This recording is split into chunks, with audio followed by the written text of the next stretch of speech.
Hey, everybody. Thank you for joining us. Appreciate you joining us for the Masters in Information Technology. I'm not going to lie, when we planned the event, I did not anticipate that the weather was going to be quite this nice. So it's like 75, 80 degrees in Danville right now, and it's tough. So truly appreciate everybody joining us. I'm sure it's warm where you are as well. You're giving up some of the, probably one of the warmer days that we've had so far this year. The event should take probably around 30 or 40 minutes. We have a great presentation from Dr. Lamacchia here. If you have any questions, please do not hesitate to ask. And if you're watching the recording, feel free to follow up with Dr. Lamacchia or I. We are happy to help in any way. But before we go any further, Dr. Lamacchia, would you mind introducing yourself so everyone can get to know you? Yes, I'm Dr. Carolyn Lamacchia. I'm chair of the department. It's Technology, Analytics, and Workforce Learning. I've been teaching in the MS in Information Technology program since it launched. And I also teach in the undergraduate program. And I do thank everyone for giving up their beautiful evening to be inside for a webinar. And I also thank Tom for giving me this opportunity to talk about a program I'm very proud of and I really enjoy teaching in. We will make sure that this is time well spent. Yes. So that this is definitely going to be worth it. And I'm Tom Kresh, I'm the Director of Graduate Admissions. But we can go ahead and get started. Let me just share my screen here. So starting just with a nice, beautiful fall photo of Sutliff Hall, the home of the Ziegler College of Business. But Dr. Lamacchia, could you walk us through from a high level some of the highlights from the MSIT program? Yes, I'm happy to. As most of us know, technology drives organizations in the public and private sector. It not only automates and protects business processes, we can identify competitive advantages and strategies in our data, and we need to direct the management of these very expensive technological resources. So with our program, we have a quality program, and as you see in the picture there, we're a named college, the Ziegler College of Business, and there's a seal there that says we're AACSB accredited. And that is the gold standard in business schools. A very small percentage of schools achieve that standard. So we're very proud of that. And what I'd like to talk to you about is a interesting, a doable, a flexible, and an affordable program that's going to give you a marketable skill set. So your graduation, you are ready to either build or enhance your career. Our program is delivered 100% online. Our faculty have been teaching online courses for many years. We have certifications in teaching practices that we're proud of. So we know how to instruct you. You're not just there on your own. The program is 30 credit hours, which is 10 courses. Each course is 3 credits, and you can complete this in less than a year, or you can work at your own pace. And I will say most of our students do work at their own pace. They don't go full speed ahead. So whatever you need to do, we're there to help you meet your goal. Our courses are accelerated. Instead of being an entire semester, and semesters at schools are often 12 or 14, maybe 15 weeks. What we do is we split up our semester in half, and we teach our classes in 6 weeks. And instead of taking 4 classes, if you were full-time over the full semester, you take 2 classes at a time. 2 in the first half, get a little break, 2 in the second half. And then you get a little break till you move on to the next semester. Or you could take, this is the flexibility, you could take 1 class in the beginning, 1 class in the second half. We have found that this is terrific for helping people acquire technological skill, because they can focus on just 1 or 2 areas at a time, so they can build some expertise. So this is a great fit for our students from any major. And I will say more than half of our students do not come from a technology undergraduate degree. Some come from that, and we meet you where you are. Some come from a technology job, and others just want to change careers or they want to enhance what they're doing. So that's our program in a snapshot. Do we have So any questions? we do not right now, other than, actually, no, I stand corrected. We do. Question from Marcel. So Marcel was accepted into the master's program. Congratulations, Marcel. Should I see any information on my Husky portal? If so, I have no information in regards to this upcoming semester. So Marcel, you will, for any student who's been admitted, you will be assigned a Bloom, or I should say Commonwealth U email address here within before the end of the month. And then you would want to follow up with Dr. Lamacchia or Dr. Keller to get your classes scheduled when the time is right. That's a great question. That is kind of a specialized question, though, probably specific to your situation. Marcel, what I would recommend doing is probably following up with Dr. Lamacchia as soon as this is over, because that's good. I appreciate you asking. And is there a maximum amount of years you have to complete the degree by? That's a good question. You need to complete the degree. You can take, the policies are a little bit in flux with the changes of university, but right now you can take a maximum of 2 years off. If you stopped for some reason and come back without reapplying, but if you did not, if you keep going continuously throughout the program, it could take you as long as you need to take. So conceivably, you could take 5 years to do the program if you want to just take like a class semester and chip away at it if you wanted to. Yes. Okay, that's good to know. And one of the things that I found interesting is that you don't have to be an IT undergraduate. You don't have to be a computer science undergraduate. Is there any type of specialized technical expertise, though, that students would need to have in order to enroll in the program? Well, we do have admission standards, so you need to be a good student that wants to learn, and we meet you where you are. So there is no prerequisites in your education other than a GPA from your undergraduate or very good working experience. We look at the application as a whole, but there is no specific technology requirement. Mm-hmm. That's good to know. So Olatunde had a great question. He's working currently as a technical support specialist, but wanted to transition into project management. In what ways could this degree potentially assist with that transition? That's a terrific job to look for. There's a lot of project management jobs in many different industries out there. And we do have a class geared at project management, and it's called Managing Innovation and Projects.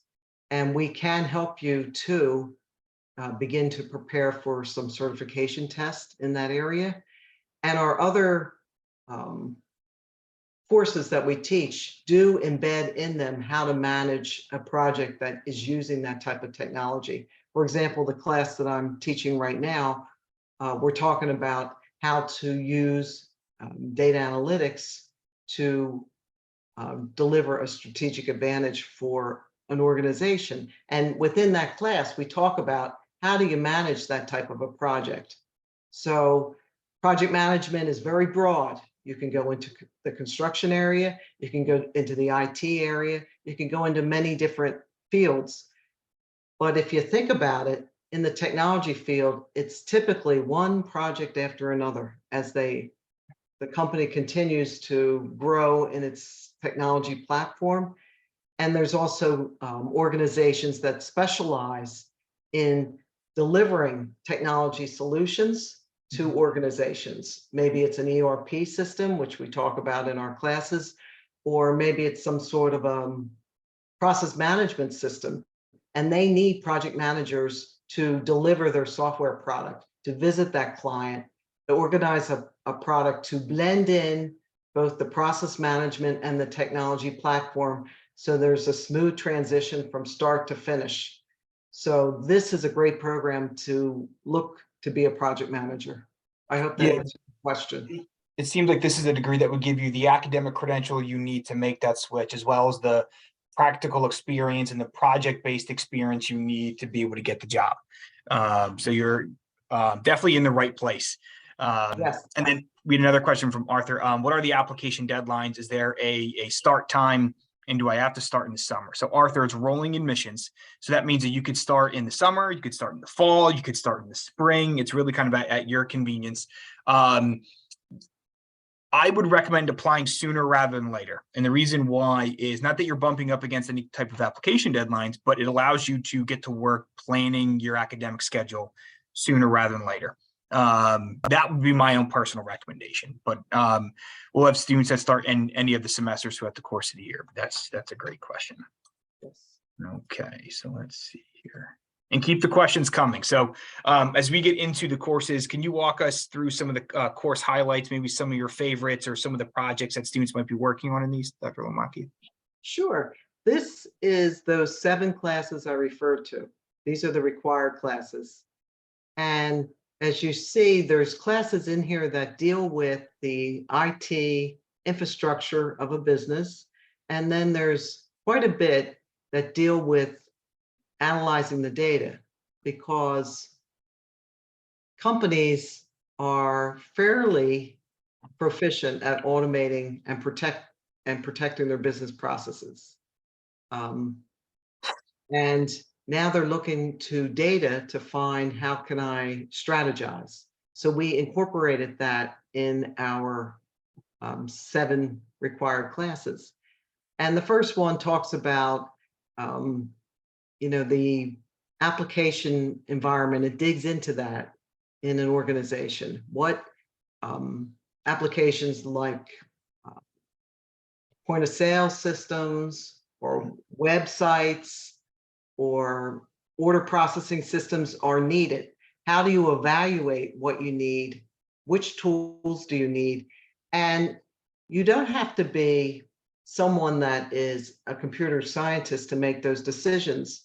You investigate, you compare what different products offer, and you look at the current environment of an organization to make those types of decisions. And you end up working with subject matter experts within your organization with those types of decisions. The next one, business intelligence and analytics, is going to teach students tools to analyze data and find issues or problems, and knowing how data is organized.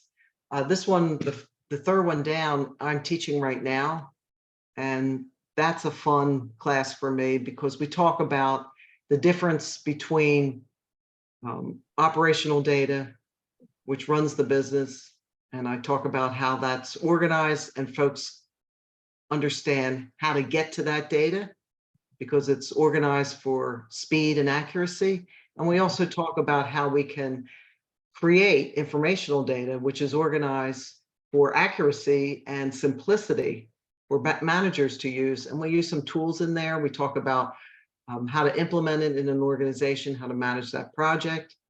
Another one I like to teach is the enterprise architecture and cybersecurity.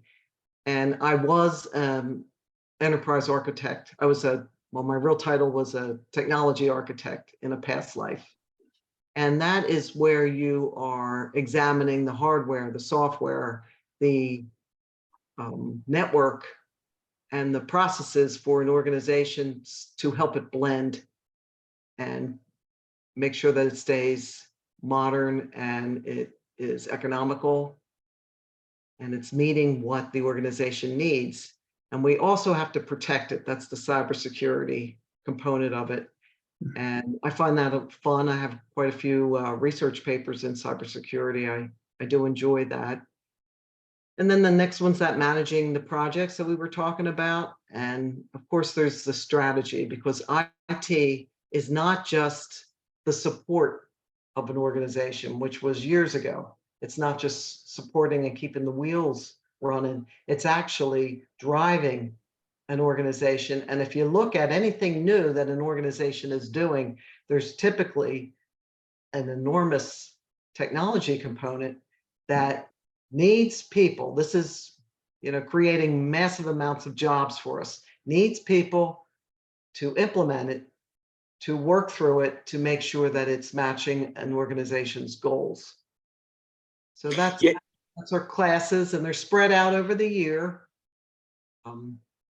it seems like anymore with companies or organizations, basically like you build the technical infrastructure first, and then you rest the organizational structure on top of that foundation.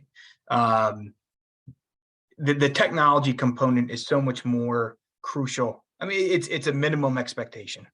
Mhm. Every company is utilizing technology and data to be able to make decisions, and that's a core function. That's not an afterthought like it was maybe 15-20 years ago.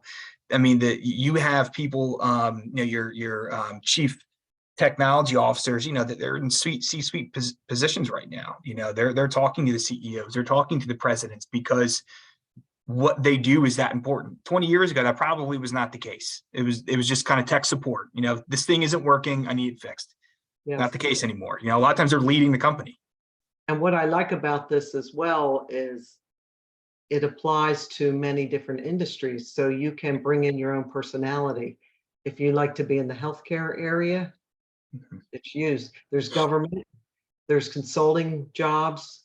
If you like to move around and travel and have lots of projects and different change, or you can be in something that's like a nonprofit organization. They need their technology to track donors, to find folks that are willing to volunteer or give their services. It can be small, medium, or large. It's not just the giants. It's everybody is using technology and providing opportunities for people.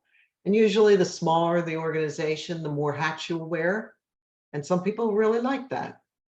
Or it gets more specialized as you grow.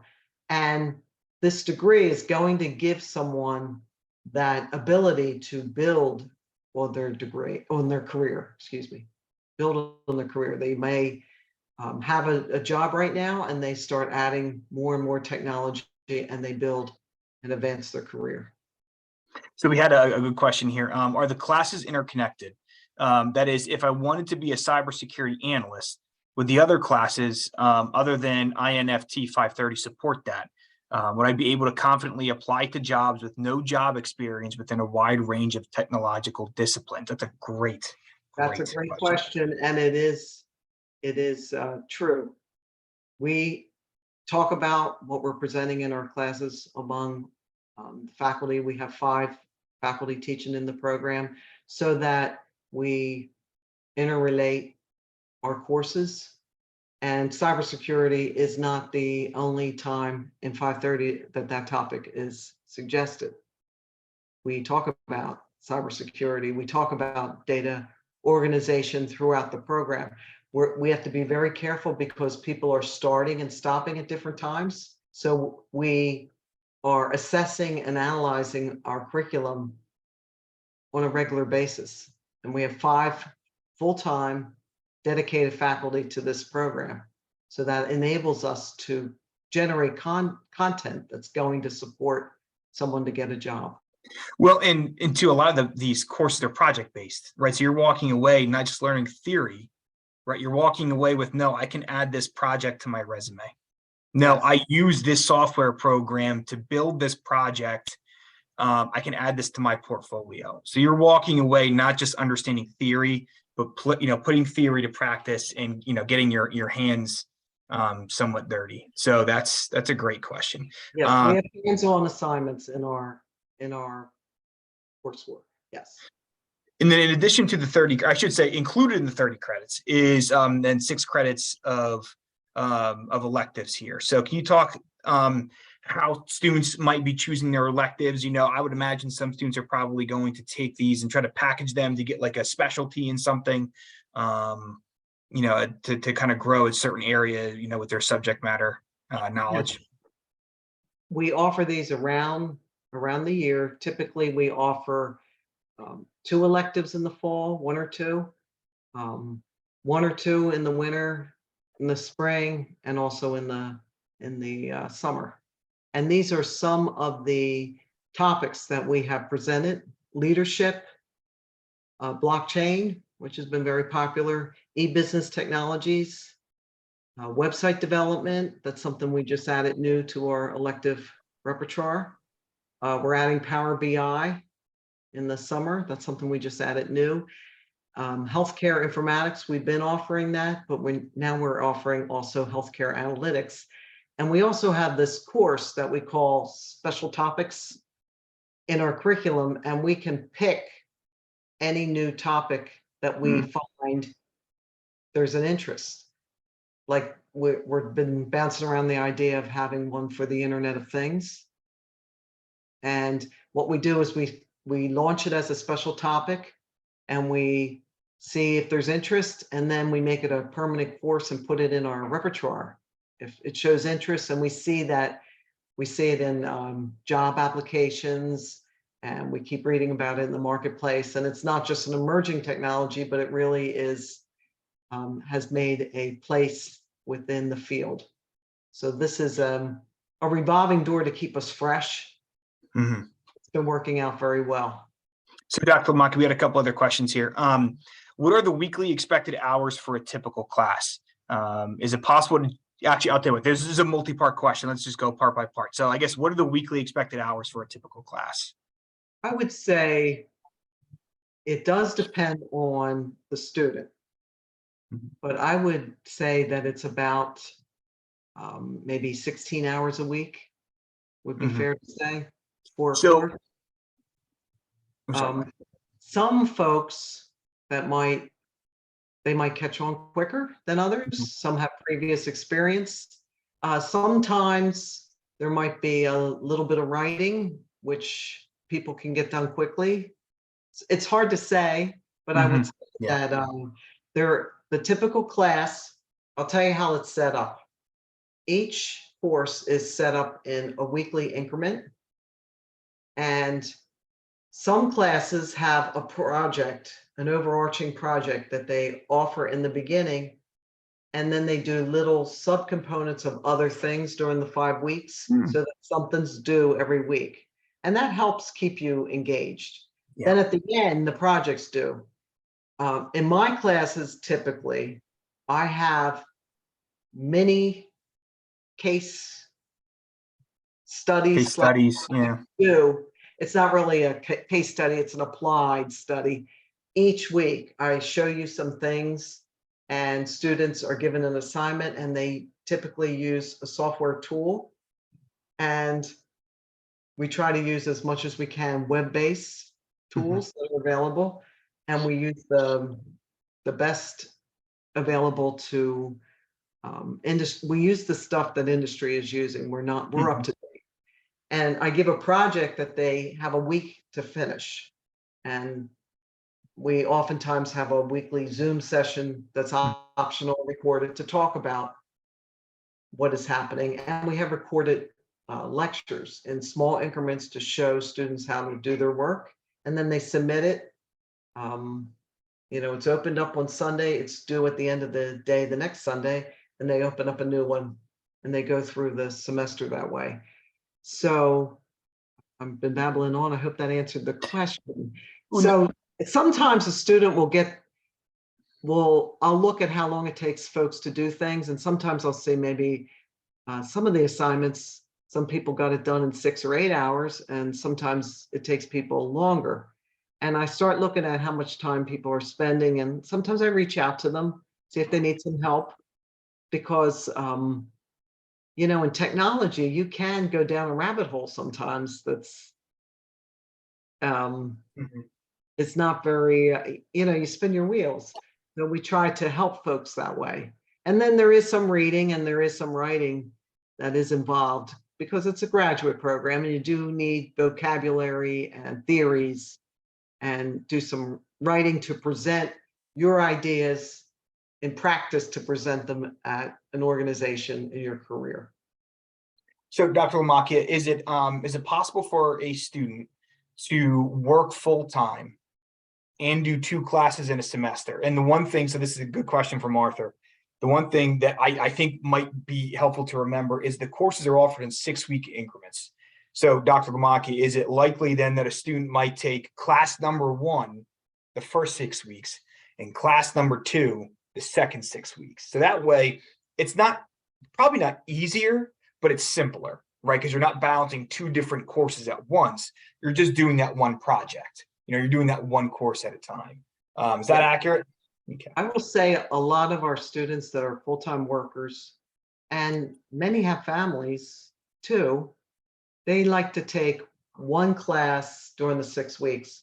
But I do have some folks that are taking two during the 6 weeks, and then two the next time they want to, get through the program as quick as they can. So it does depend on what type of career you have right now. How demanding is that job?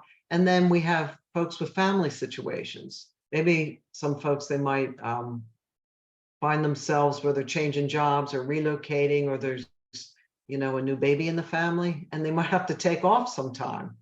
And we have that as well. So it's very flexible. I also try to support people in their careers if they have a deadline at work or they have a surprise job. Just discuss it with the instructor in advance to help keep you on track. But I do say to manage yourself and try to avoid a very stressful situation, because this doesn't need to be stressful. Mm-hmm. And we want you to enjoy it, because the classes they can be fun. They can be very enjoyable. So it's by case basis. And I like to, when I'm advising students, talk to them about their personal situation. And then you don't know until you jump in and try it.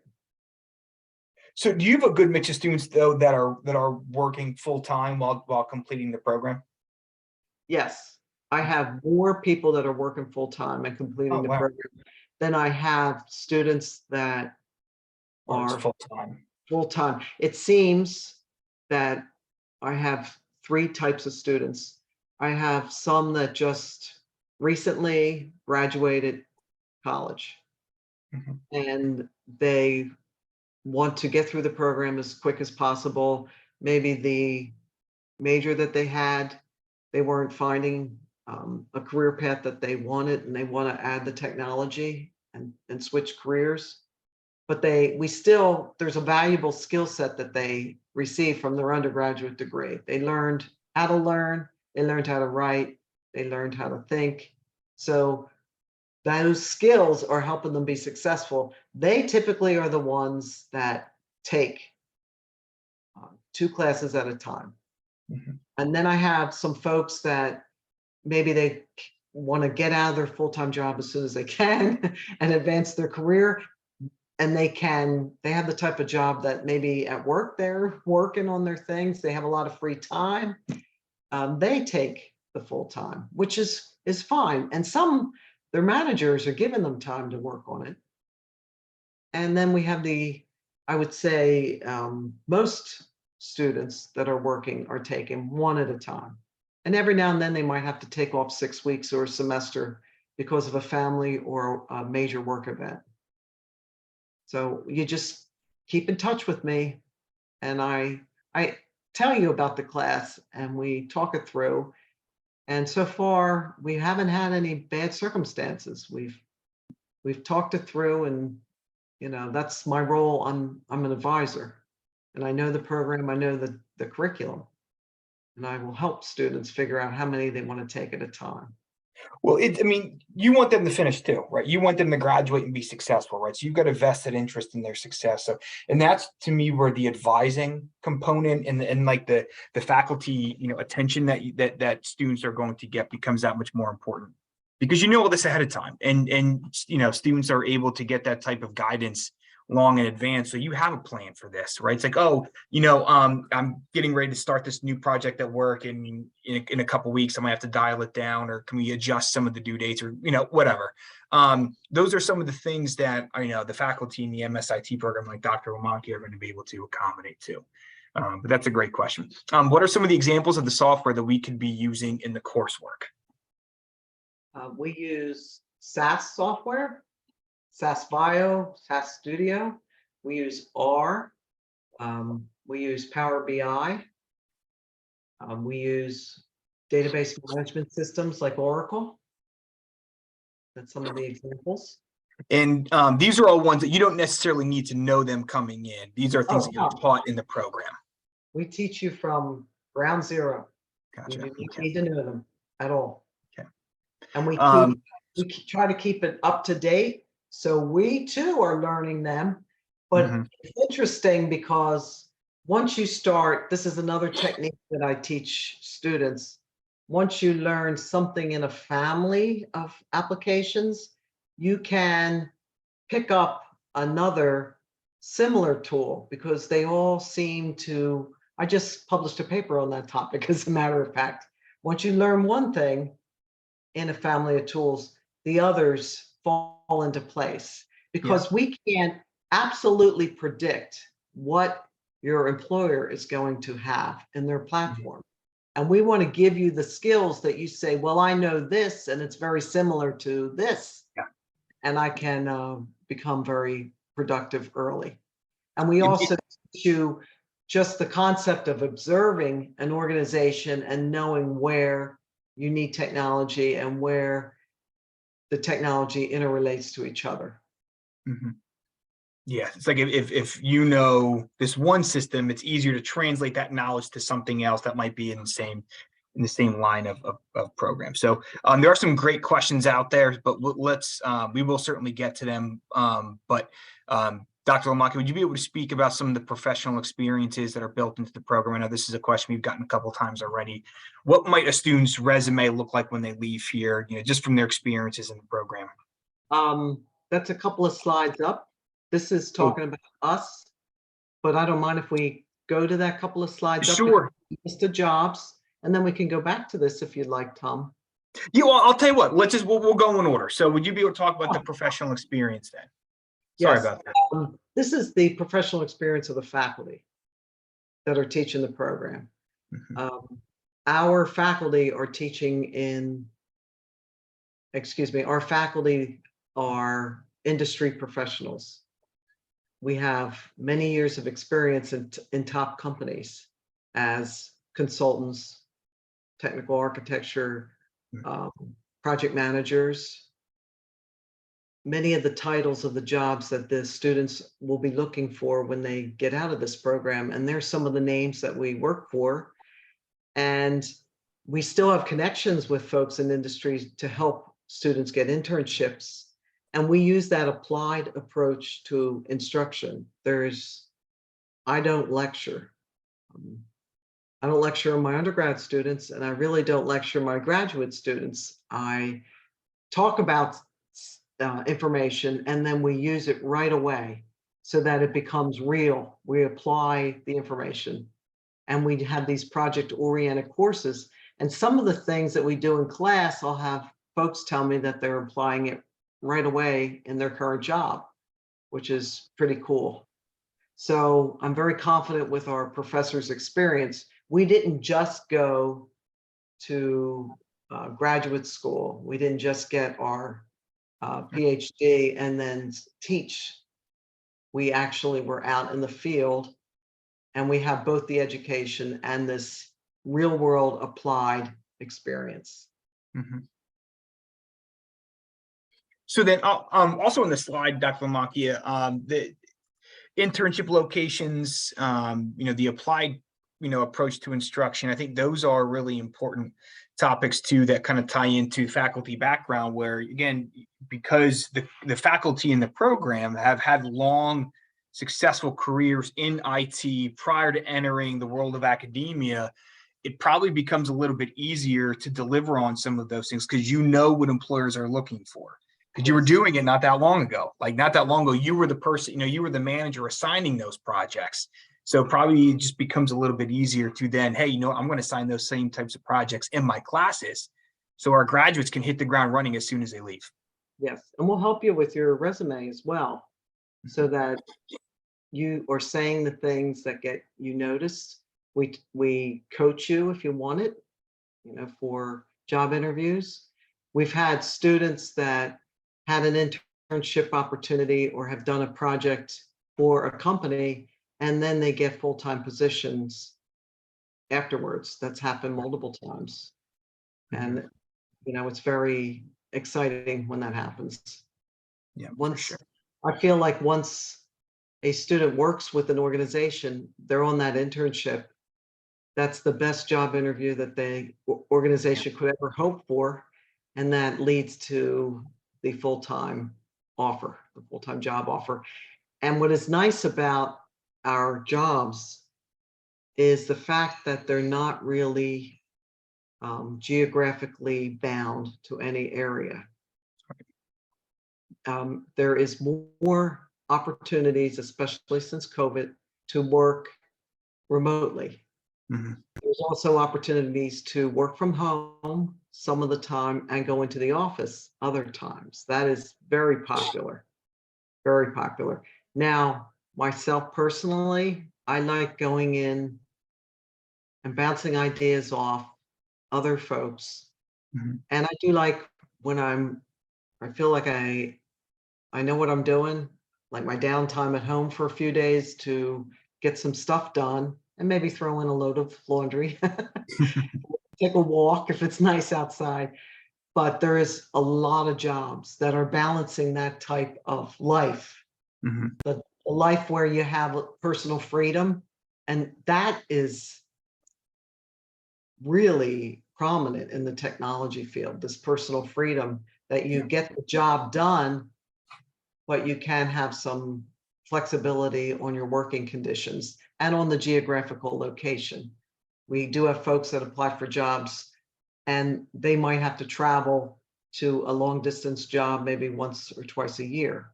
Mhm. We're the type of people that don't mind working on Zoom and they collaborate with teams on Zoom and then they're working from home. There's all sorts of, what I love about this field is there's all sorts of opportunities for someone that is a logical thinker, someone that doesn't really want to get in the weeds of technology, all the way to the point where there's somebody that does like to get in the weeds of technology. And Right. there's everything in between, working with people, working a little bit less with people, working on a team to achieve a goal. There's Mhm. so many different types of opportunities that you can be flexible. That's what I like about my career, because I find that I do like project based because I like the the thrill at the end of the victory crossing the finish line.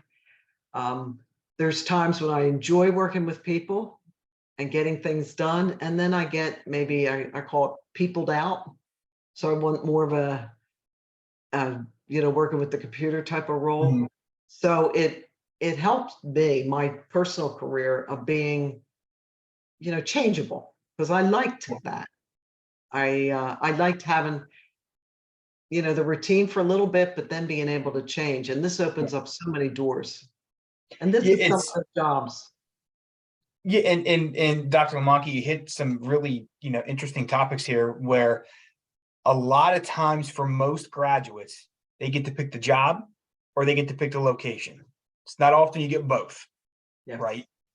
In this case, there are a lot of positions in IT where that is very much the case, where you get to pick both. Oh, and by the way, you're probably going to be paid pretty well because the demand for IT professionals is enormous. Yes. There is way more demand than there is supply. Yeah. So you have a little leverage, and the master's degree in IT, what that will prepare you for. Not only will it help you get a better entry level job, or not only will it help you in your current role, but it will give you the credentials and the experience you need to get to the managerial role, right? To get to some of the careers down there at the, some of the bottom bullet points, this, chief technology officer, chief information officer, like you have to have a master's degree to do those. Minimum expectation. If you don't need it now, you're going to need it later, right? So why not do it now? Which, Also, a branch in technology jobs where you're um, creating the deliverable, whether it be a project, whether it be a database, implementing software, you know, that's at a certain point. And then there's a branch where you can be leading and be more technical, or you can be leading and be more administrative. So that's Mhm. what I love about technology too. I know when I got to that branch, I would jump from one side to the other. Mhm. I was a technical architecture for a lot of years, and then they throw me over sometimes to these international projects to manage. And I would get all peopled out by the time I got to the end. I'd say, no, throw me back over there. But that type of career is terrific.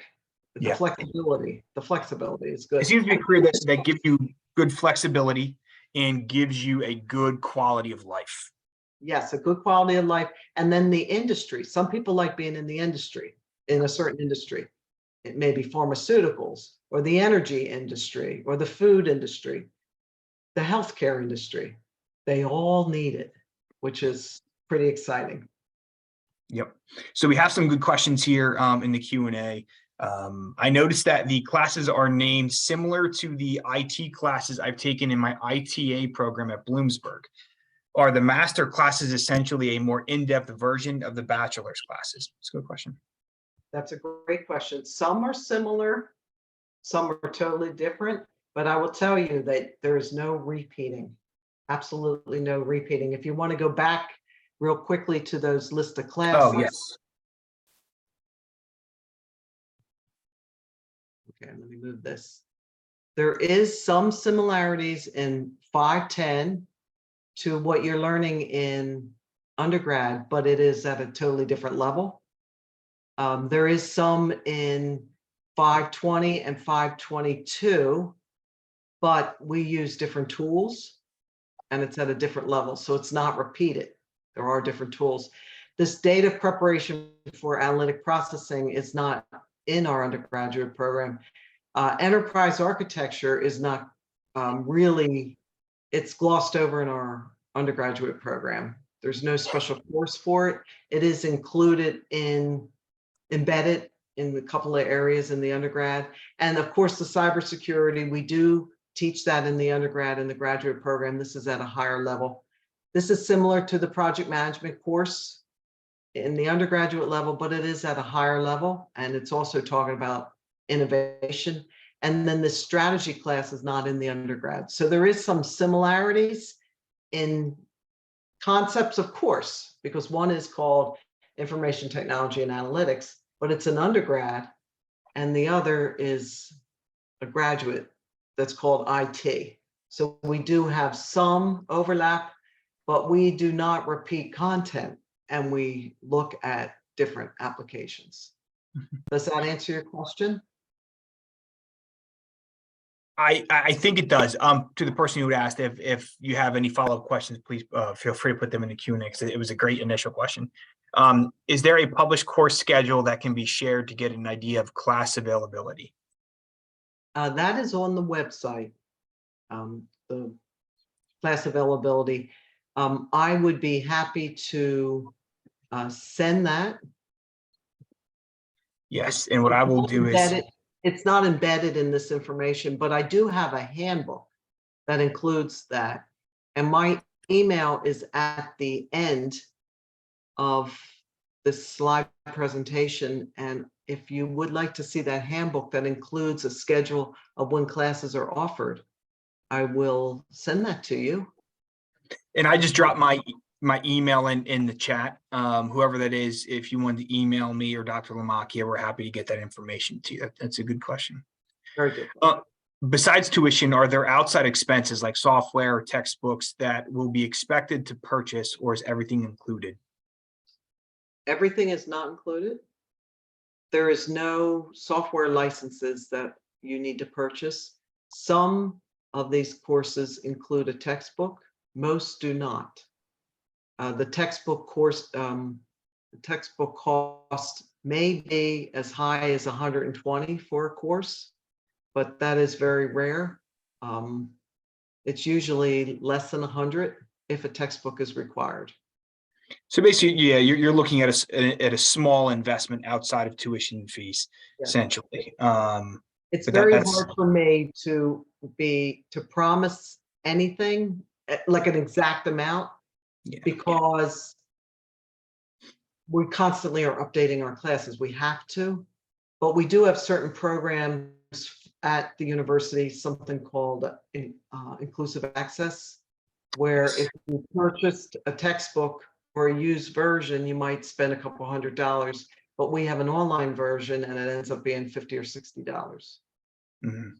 And it's available through our learning management system. But many Um, classes, we don't use a textbook. Have you had students complete remote internships and land remote jobs? Are faculty able to help students land these experiences? It's a good question too. Yeah, that's a great question. I'm thinking about a young lady that was a nurse, and she was a fabulous young lady. I just really, really liked this young lady because she was so intelligent and hardworking. She had her practicum with me, and the practicum is a class that you do some sort of an applied project, or you do applied research, or you get an internship. And she started her internship a little bit early, before she had her 21 credits. It's probably too much detail, but the opportunity came up for her. It was an opportunity, and she said, I want this for my practicum. And I said, let's go for it. And she did the internship with this organization. And then this was during the winter, she did it. She wasn't graduating until May, but they said, can you please continue working part-time? Because she had stopped nursing and was working full-time to get this degree and change careers. And she had a family and she wanted to work from home. So she had this internship, which was remote. And I was like scared a little bit. I was wanting her to be successful because I liked her so much, but she knocked it out of the park. She had a part-time job until she graduated, and then she had a full-time remote job because she has a family at home. And she has been there now for, she graduated over a year ago. So it'll be, I think it's 2 years this May, and they love her.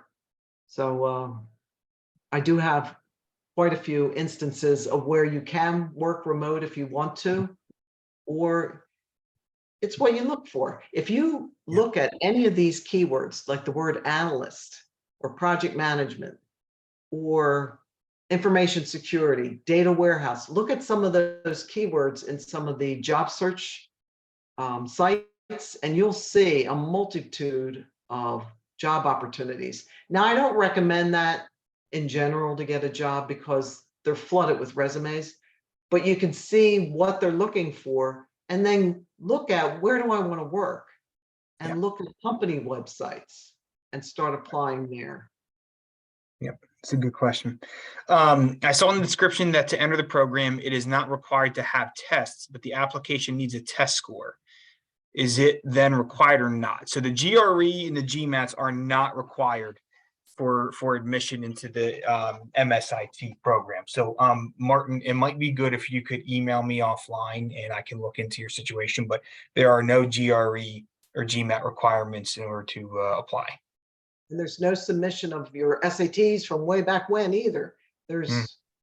We do not look at those test scores for our program. As a matter of fact, I did another research paper on does the GMAT or GRE associate with better performance? And my paper said that it wasn't a predictor.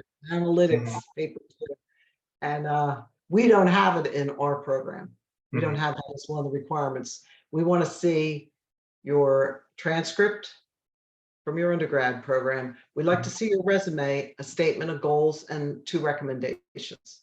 And that's a slide that's coming up later. Yeah, but it's coming up here soon. So before we get to that slide, can you talk about the job outlook for IT? We've already kind of discussed this to a certain degree about basically this is a good time to be entering IT. Not a lot of jobs, not enough people to fill them. So you've got a little bit of leverage, and normally you're going to make a little more money because of that. Anything else to add, Dr. Lamontia?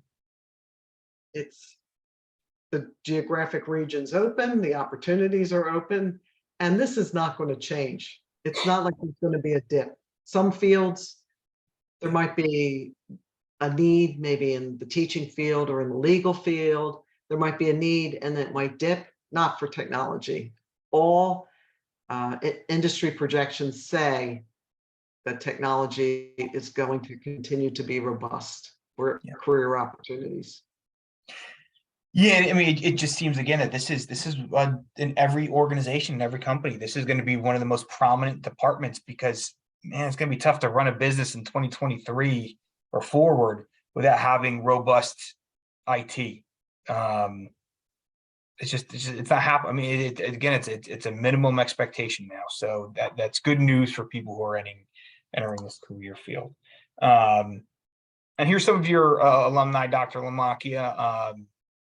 Again, you can see just the variability. I think that's one of the more interesting things about this field too, is you can go in so many different directions, right? Like you're not pigeonholed in doing just this one thing in this one industry. It's like you have your pick.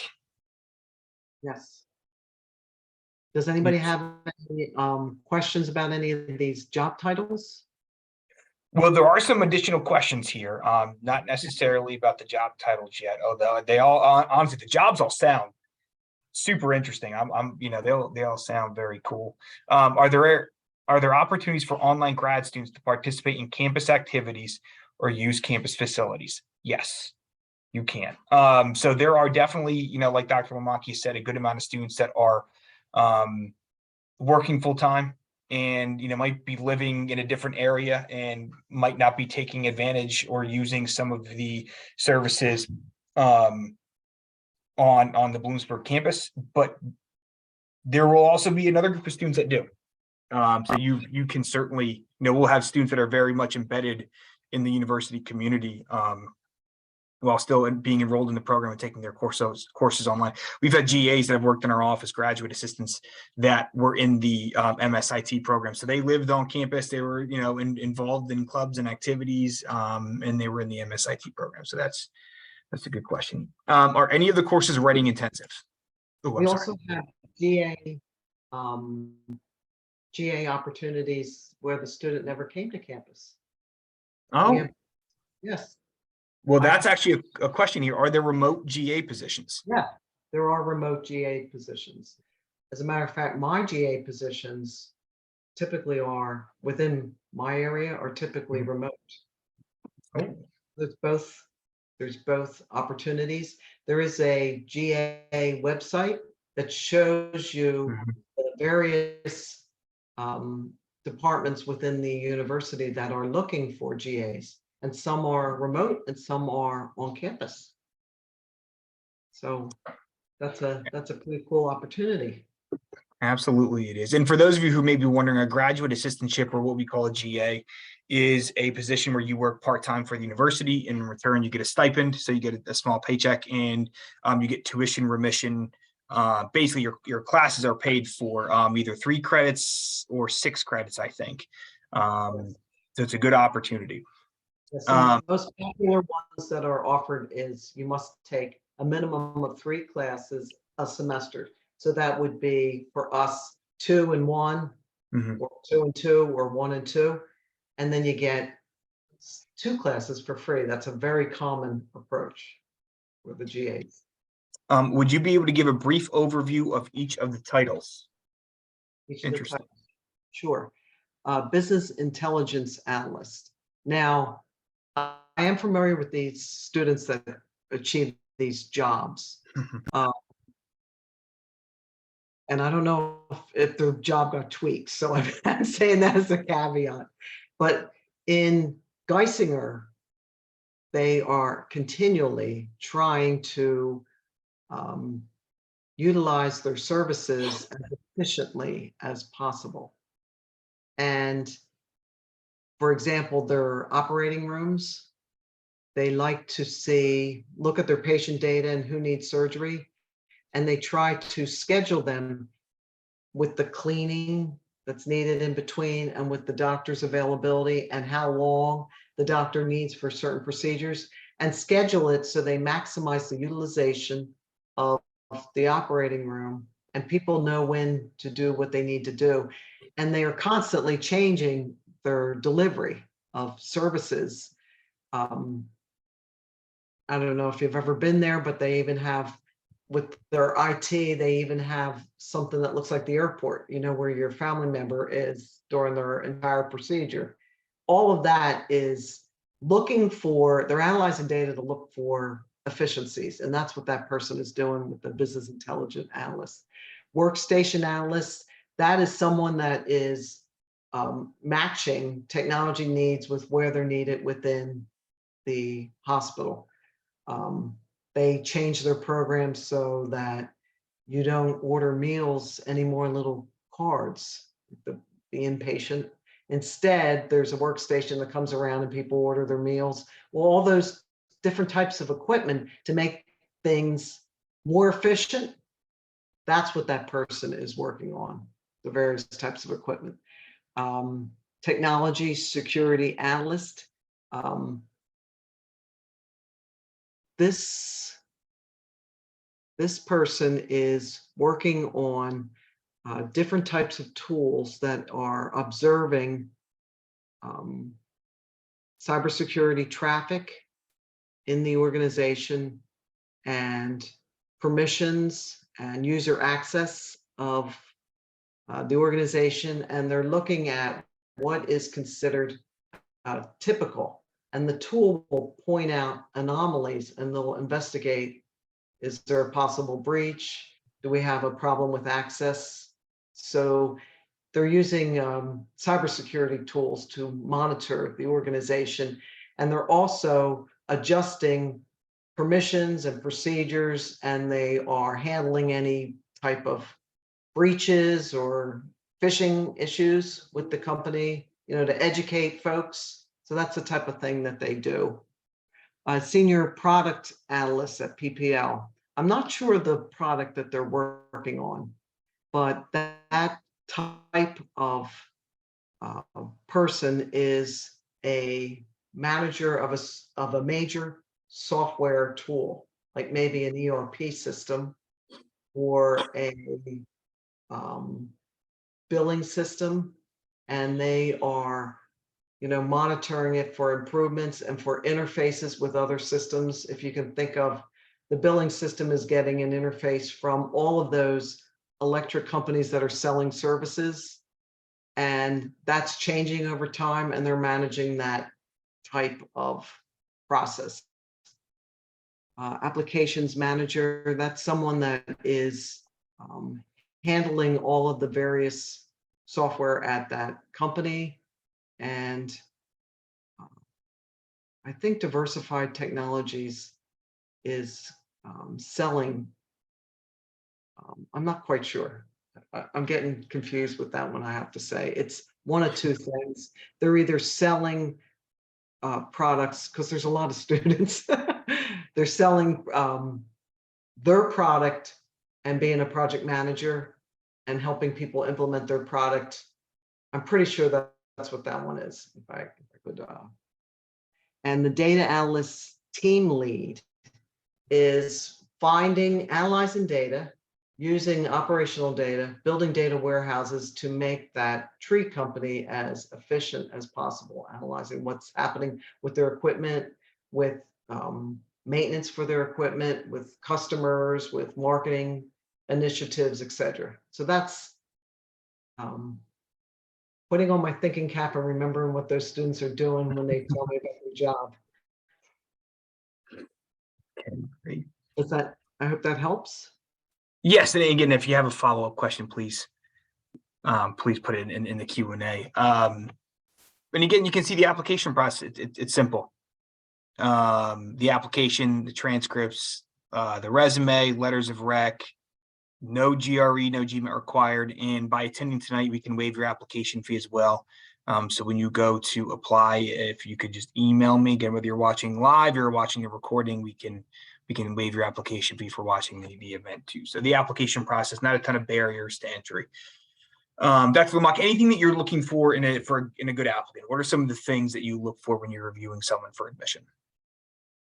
Well, there is a team that does review these applicants, and we're looking for a trend that shows that they are a hard worker and they're able to have they're going to be a good student.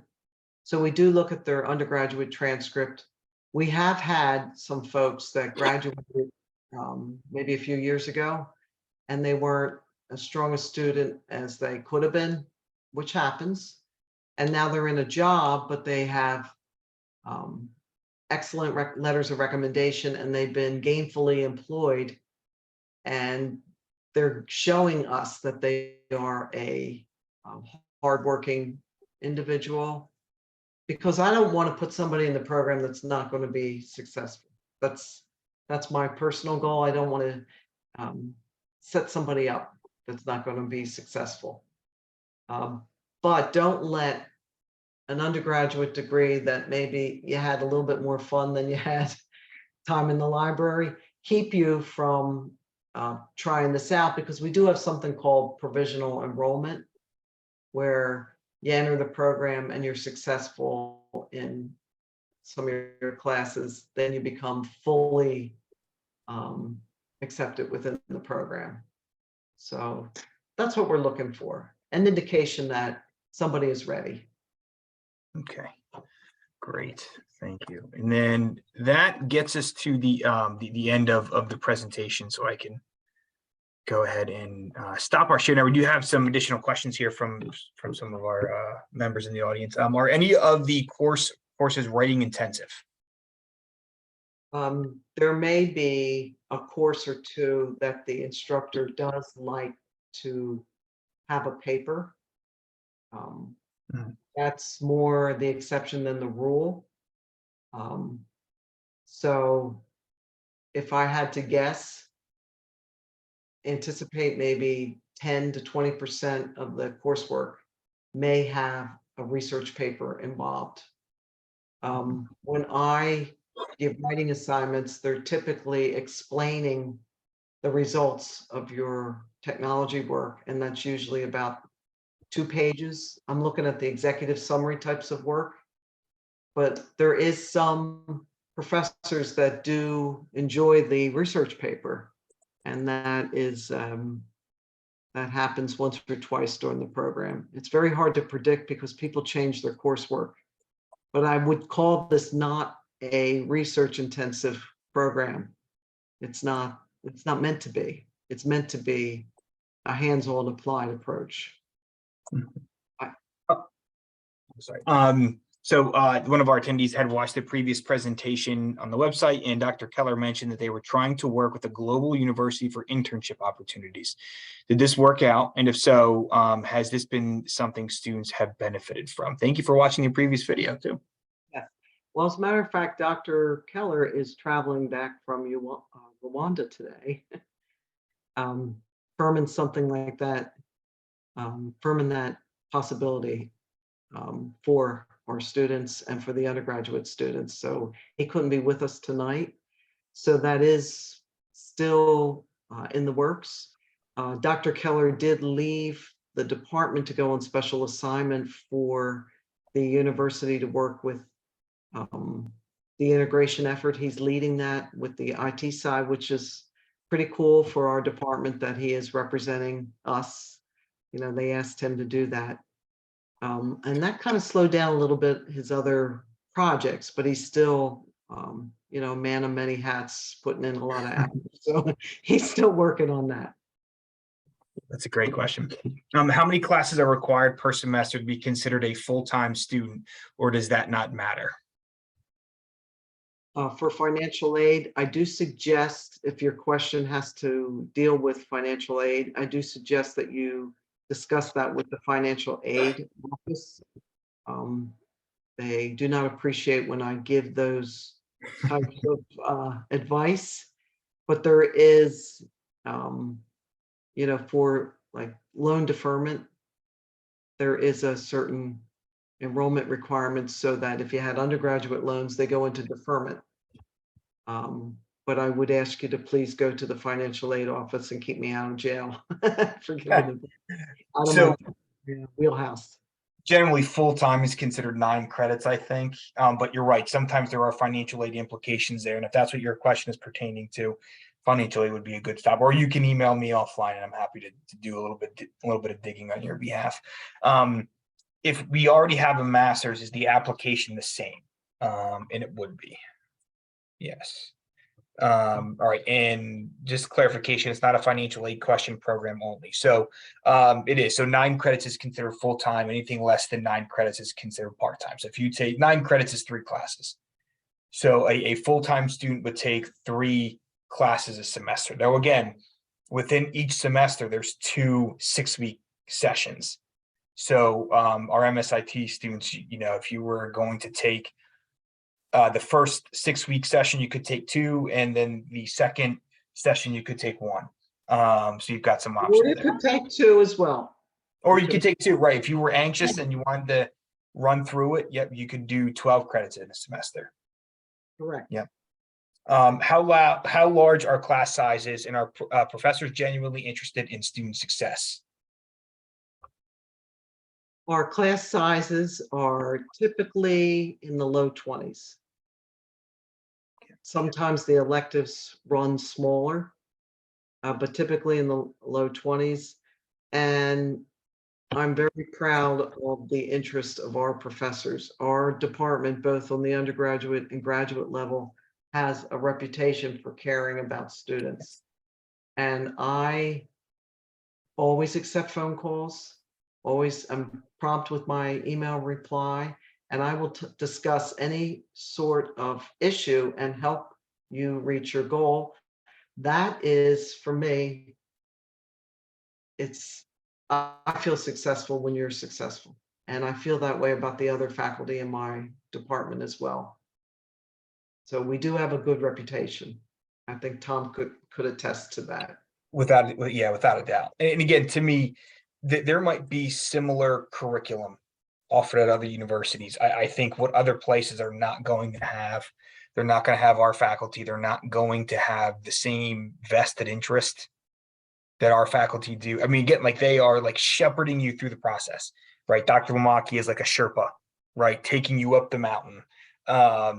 And that's one of the things where like the program completion rate has to be almost at 100%, because when you enroll, they're going to make sure that you get done, that you finish and successfully graduate. And I think the flexibility is so important. Like a lot of times when students don't finish their degree or they don't do well, academically, it's not because they're not intelligent, right? It's just because life happens, right? Things come up, and if you don't have faculty on the other side of this that are understanding of where you might be personally, professionally, academically, it's kind of a square figure in a round hole kind of thing. That's not the case here. You got to do the work, obviously, but another advantage is our advisors are faculty.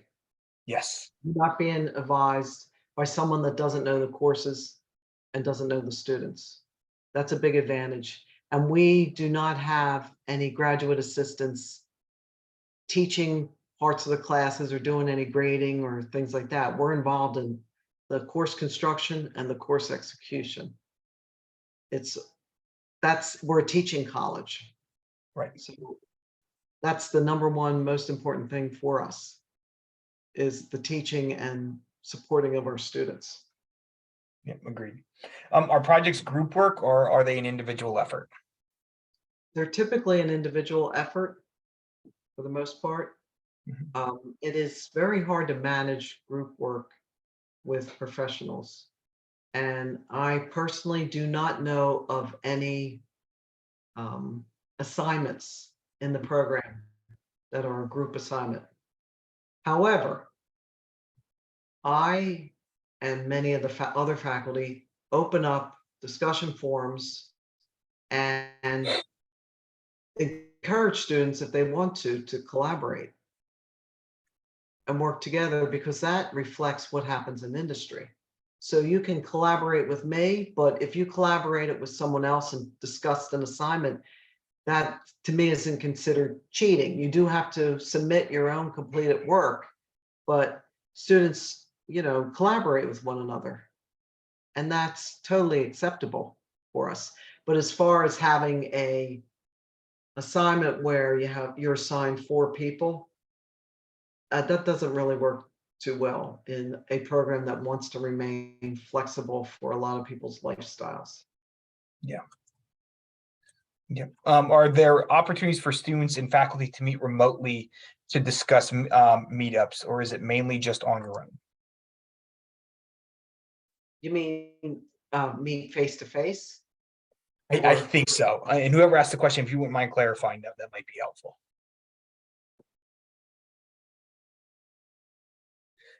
These are, again, by the way, these are phenomenal questions. I mean, I look, the cannot questions believe just these kind of drove the questions. whole, I we know, didn't I even need love the it. presentation slide deck. We could just went with the questions. Remotely for a social aspect. Oh, nice. Yeah. So, yeah, not necessarily for projects, but just to be able to meet remotely to talk about the program and again, just kind of build a social fabric. I don't have any sort of coffee houses, like a coffee hour or something within the program, but I like that idea. Is that what you're Yeah, talking about? I think that that's a great idea. that We is a good had idea. talked about that in grad council, that we We should did. have. Yes, we did, remember? Yep, I And there do. was some talk, I think, that we got sidetracked with all the other like modification of the university happening.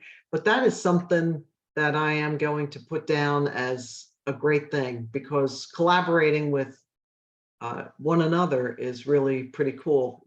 And I was thinking of like coffee hours. Now, as far as coming to the university or visiting, or even I had a local student that would always come to my office and work on the assignment together in the office. That was always welcome. Or I do it Mhm. over Zoom, and we make some friends over Zoom. But I do like that idea. So thank you. We did talk about it. We should resurrect that concept and put it into place. Yeah, I like It's that. important. Yeah, me too. Are there weekly Zoom office hours for classes? Oh, yes. We always have weekly Zoom office hours. Some have them scheduled during certain hours. I'm pretty much pretty flexible, and some of the other Mhm. faculty are flexible, you know, to meet our wide variety of students' needs. But the office hours are posted in the syllabus, the official ones, and then there's always times when folks meet, as needed.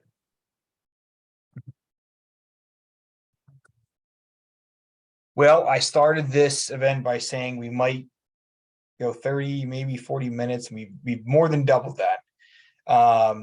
It was again great. Again, the questions were phenomenal. So I hope we everyone who's watching, whether you're watching live or watching the recording, please do not hesitate to contact us. It is obvious you all have done your homework, and that is phenomenal. I Arthur, would like thank to you, put, man. I would like to put my email in, my office is so dark. I know when we started the event, your office was like lit up like a Christmas tree, and now it's gone completely dark there, Dr. Lamacchia.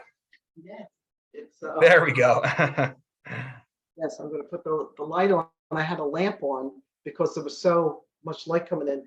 But what I like to do is put my email